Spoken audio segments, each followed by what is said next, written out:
Many people come to the monastery believing that monks live in a place without distractions. They imagine a quiet mountain, gentle wind moving through the trees, and long hours of peaceful meditation. And while it is true that the monastery is calm, the truth is something deeper than that. Distractions do not live in the outside world as much as they live inside the mind. When I first arrived here many years ago, I thought that being surrounded by silence would automatically give me focus. But even in a quiet room, my thoughts wandered constantly. I would sit for meditation, and suddenly my mind would begin thinking about things that had happened years ago, worries about the future, or small concerns that seemed important only in that moment. One evening, I asked my teacher a simple question. I asked him why it was so difficult to stay focused, even when the world around me was quiet. He smiled gently and said something that has stayed with me ever since. He said, "The mind behaves like a curious monkey. It jumps from branch to branch, not because it needs to, but because that is its habit. In modern life, many branches are placed in front of us every moment. Messages, notifications, endless information, and constant entertainment compete for our attention. Each one pulls the mind slightly away from the present moment, and slowly, without realizing it, our attention becomes scattered. But attention is one of the most precious energies we possess. Where your attention goes, your life follows. In the monastery, we practice something very simple. We give our full attention to one small task at a time. When we sweep the floor, we only sweep. When we drink tea, we only drink tea. When we walk, we simply walk and feel each step touching the ground.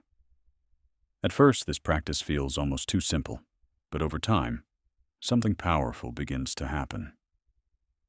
The mind learns that it does not need to chase every passing thought. It begins to settle like clear water after a storm. I remember a young visitor who came here feeling exhausted by distractions. He told me he tried to study, but after a few minutes, he would check his phone. Then he would read messages, then open another application, and before he realized it, an hour had disappeared. He believed he lacked discipline. But I told him something different. I said discipline is not about forcing the mind to become strong overnight. It is about gently training it to return to what matters. So I suggested a small practice. Choose one task. Give it your full attention for a short time. Even 10 focused minutes can be powerful. When the mind wanders, simply bring it back without frustration. Focus grows through repetition, just like a muscle grows through exercise. Over the years, I have learned that the greatest distraction is not technology or noise. The greatest distraction is forgetting what truly matters. When we lose sight of our priorities, every small thing begins to steal our attention.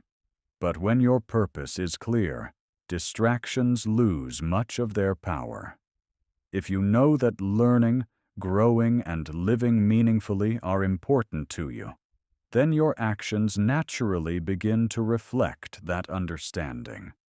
You become more careful with where your time and attention are placed.